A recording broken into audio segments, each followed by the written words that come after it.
Hello, my name is Mitch and I draw Blood Force, and we're back for the conclusion of the Killer Instinct crossover for Cyber Force number 3. And if you enjoy the channel, if you'd like to support me, if you'd like to support me as an artist, please feel free to open the description there. There's a link that'll take you to my Patreon. That's where all these videos go before they get uploaded to YouTube. That's where all the Blood Force stuff goes, the pages, the process, all that kind of stuff, and that's where all the behind-the-scenes stuff is. So, well worth dropping a couple of bucks on. But we're here to wrap up this epic crossover between Cyberforce and Wildcats with, Cyberforce number 3. And we're a couple of months after the last one. I believe these ones have all been about 2 months. Yep. January, March. And it was November, January for 1 to 2 as well. Oh well. Pretty good cover. I mean, it's Mark. Chances are it's going to be pretty good. Although he has a tendency to not know what to do on his covers, I've noticed. But this one works, with everything kind of leading up to Misery here. Alright, so, opening her up. And any deviation here? A little bit, in that Ollie Optics is doing the color separations. They didn't have like one of the houses doing it before. And the letters are done by Mike Heisler and Dennis Heisler. So everybody has a brother Dennis, don't they? And respectfully dedicated to Jack Kirby. And the king is dead, long live the king.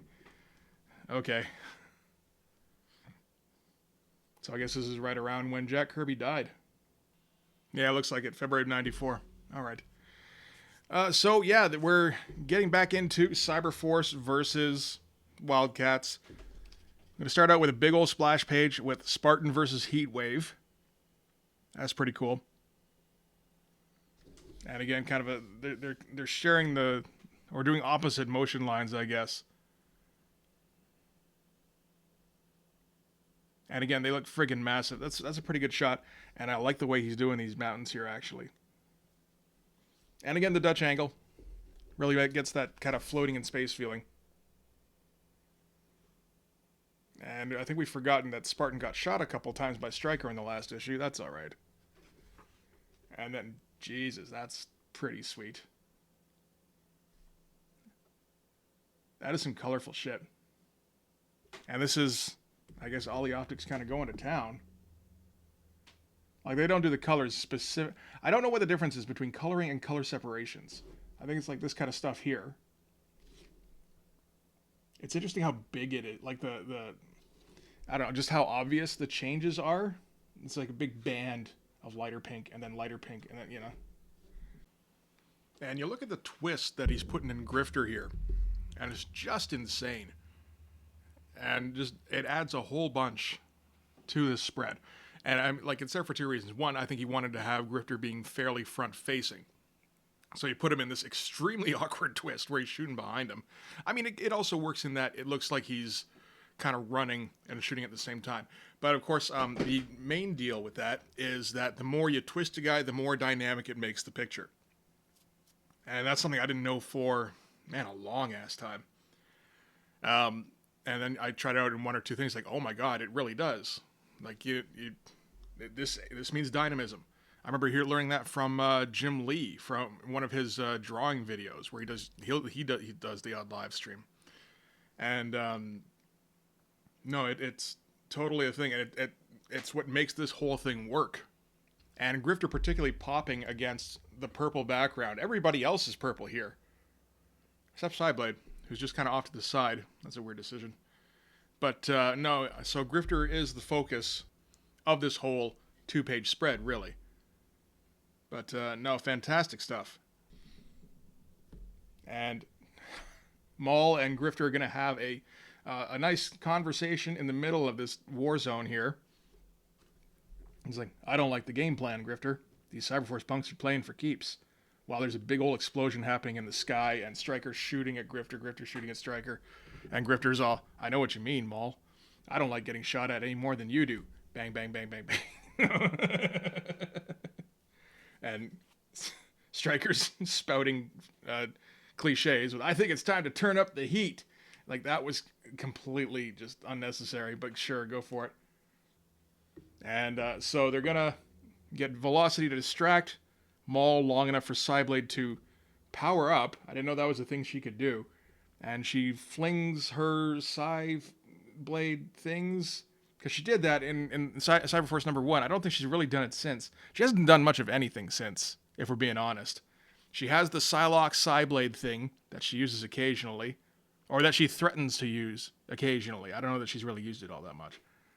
And then this thing, where she throws a thing and something explodes.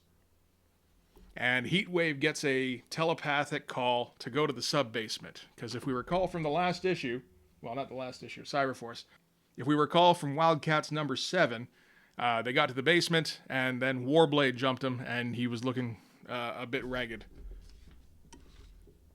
That is a great double-page spread, though. I feel like this is important to kind of support it, is to have the lower tier of panels kind of also cross over the seam. I guess you got to be careful to make sure nothing important ends up right there. And Silvestri seems to know how to do that. No surprises, I guess. And then over to the sub-basement, and we're going to get more double-page spreads. And a lot of talking for nothing, really. He's like, I'm going to kill you. And Ripclaw's like, what should I do? It's like, what? What do you mean?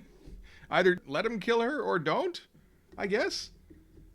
And then, yeah, Warblade leaps at them. Not as strong, but I mean, you know, this is pretty good stuff with the big old hand crossing over the panel borders. Very ragged panel borders. Obviously on purpose, but it doesn't look right. It feels like it should be this, the old Wills thing. I just take it a Sharpie and just blah, blah, blah, blah. And we're going to get Zealot versus Cyblade round 2. Only with Zealot with less blood, because she got hacked up by Ripclaw at some point. So Cyblade's able to get a kick in. Nice silhouette. Like, good motion there. And, yeah, she's able to knock her out and just start wailing on her. And and they're all mind-controlled by Misery here. So she's, yeah, gonna make Cyblade just keep wailing on Zealot until, you know, she's, like, comatose. And then get Velocity to kind of finish her off. And we're back to Warblade versus Ripclaw here. I don't like... I don't know. I don't like the stretchy powers as much. But again, they've got to, I think, differentiate them from each other. Their powers from each other. Otherwise, it's just my hands turn into knives. And they're not sure... Like, this is still very early on in these comics' life. So they're still not even sure what the fuck Warblade's powers are. You know, oh, he stretches stuff, and I think again, Alan Moore would get more into it later, where he would do some interesting things. But yeah, for now, this is all. He's kind of a cross between Mr. Fantastic and Wolverine. And Warblade starts to get the upper hand, and Misery starts to feel like pangs of guilt, that kind of thing. And I spent enough time in that crazy Indian's head, ugh, doesn't age well, to know I used to mean something to him. I don't think you did. Because if we go back to Cyberforce number 2, all the way back to that last issue, I'm pretty sure this is their first meeting. Misery and... okay, not quite their first meeting, but there's no indication that they have any sort of relationship before this. It's like she's starting to try to come on to Ripclaw after bouncing back from Warblade. And at the end of this issue,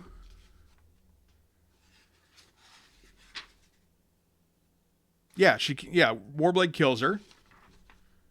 And then Ripclaw, you know, wounds Warblade, and then nobody sees anybody else until she pops up again. So there's no indication that Ripclaw ever really had a relationship with Misery. They're just kind of like, they're gaslighting you into, really into thinking that, yeah, no, they were totally like, you know, like Cyclops and Jean Grey. They were like that. And now she's like Dark Phoenix, and she's coming back from the grave and all that shit. It's like, no, she's really not. And for a second there, her mission kind of becomes less important, but then it kind of kicks back in. This is all leading up to something. And she uses her telepathic stuff to knock out Warblade and Ripclaw, because apparently she can do that. It's not just an influencing thing. It's... Bzz. All right. That's the sound of telepathy. Bzzakawaka. This is what happens when Mike and Dennis Heisler work together. I don't mind it. What else do we have? We have stretch as a sound effect. And thwoop, there it is. And then less inspired stuff. Clang, zap, snap, thwack. Yeah. I like Bazakawak. I'm alright with that. So Misery has sent out like the supercharged telepathic thing, and it's kind of driven everybody over the edge. Heatwave's going to get an opportunity here to kind of hit Spartan full force and blow out his intestines. Or, you know, his robo-intestines. It's good stuff. We're flipping the line here. Again, I don't know how to I'm not going to criticize Mark Silvestri. I'm just assume that he knows what he's doing when he does that. And Grifter is still fighting against Stryker here. And seeing off in the distance that Velocity is about to... You get the impression behead her. She's just taking her time about it so that we can make it dramatic. And apparently this is a synaptic overload trick is what she sent out. So I guess she's done that before. Okay, sure. And she focuses everything on Warblade, which means her hold on everybody else kind of lessens. So Heatwave kind of snaps out of it for a second to see Velocity about to behead Zealot. Good shot here. That's a great pose. Great creepy face. I feel like that's old school for Silvestri. But yeah, no, this pose is fantastic. And yeah, shoots the sword out of her hand at the last second, and they both kind of wake up a little bit. And nice shot here. Again, Dutch angle with the propping herself up. Good flying in pose, too. He's good at just kind of capturing like a gesture and, you know, just the outline of it. That's the stuff. I mean, like, sometimes I wish that he would not spend as much... I don't know. It feels like sometimes he spends a bit too much time rendering. And I don't even know if that's his strength. I feel like he should be trying to whip stuff out, so to speak. So, Ripclaw and Warblade are still on the ropes. And Warblade asks about the baby. She's like, what baby? 2 years ago, you and Robert. And, oh, you wouldn't know what I was talking about. Only Lydia would know that. She's dead. And just stabs her. That's all. Nothing clever. And when the hell did she get pregnant? Unless, like, this is also, like, they used to have a relationship. Like, they intimate was the case with Warblade. So they say stuff like, if I didn't know better, I'd say you still care. So that's indicating, you know, the old relationship with Warblade. There's no indication there was ever anything with Ripclaw. So I don't know where this fucking baby came from. Again, gaslighting. And when she gets stabbed, a psychic wave goes out that kind of just incapacitates everybody.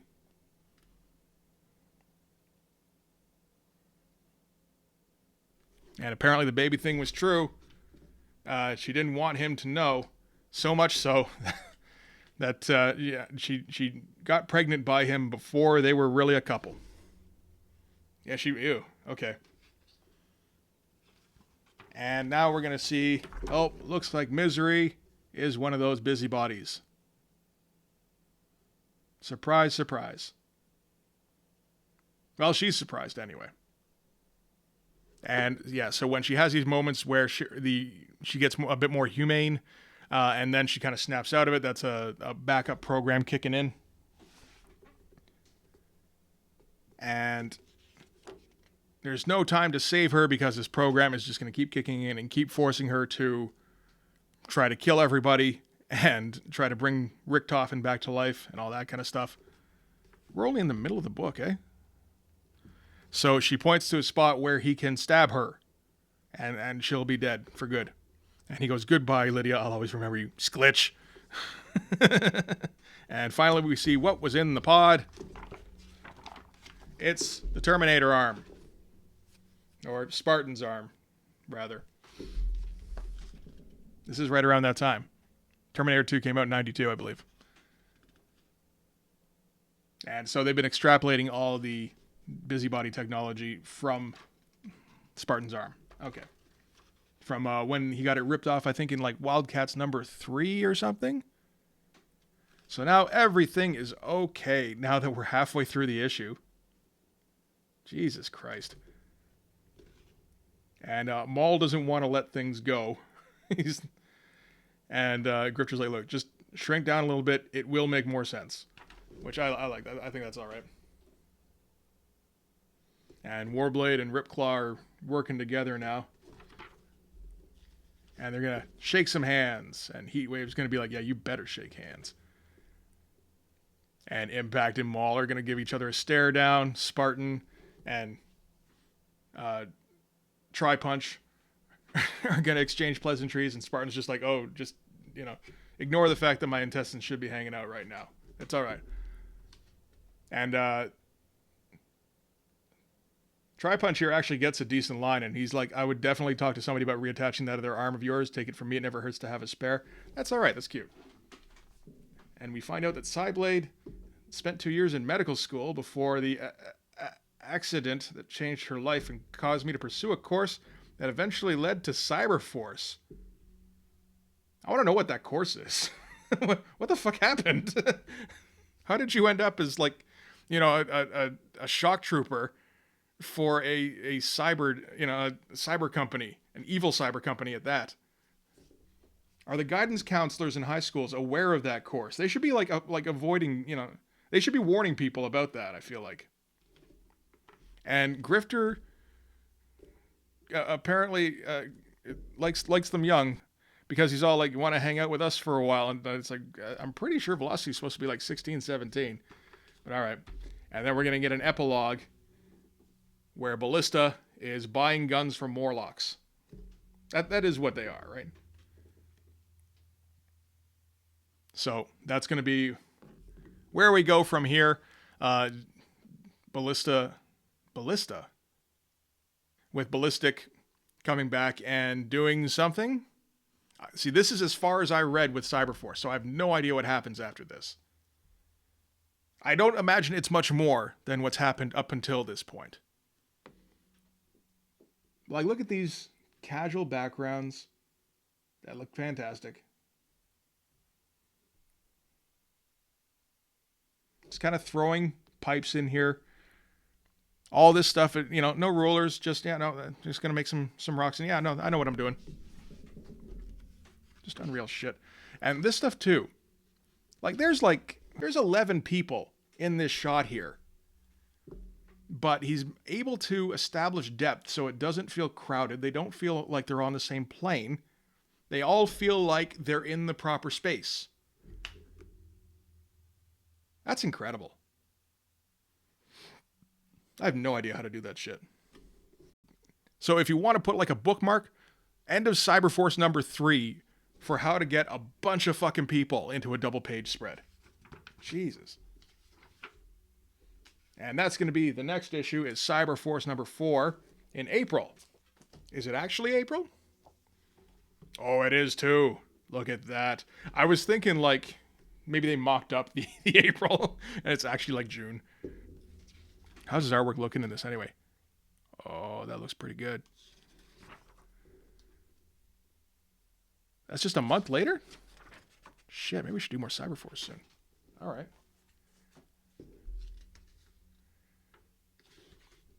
Man, they're not trying any kind of design on this letters page at all, are they?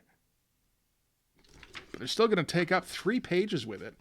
And it's all just raving about the comic. That's all right. More Kindred. And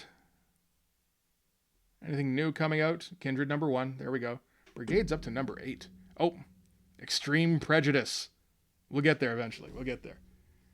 And now Gen 13 number 2 is out. All right. Yeah, we're well into 1994. Yep. Batman Spawn.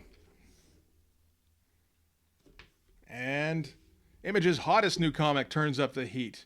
We've had Cyberforce versus Wildcats. Now we get codenamed Strike Force versus Stormwatch. This is the undercard match. Although, I mean, give codename Strike Force a bit of credit. I assumed it was a 4-issue miniseries. They get up in, I think, close to the 20s. All right, so not quite that far. It's number 14. Stormwatch, of course, goes till number 50. Wouldn't have seen that coming. Although, again, having Warren Ellis jump on, that does kind of lengthen the lifespan of your book. All right. So that is going to do it for the Killer Instinct crossover.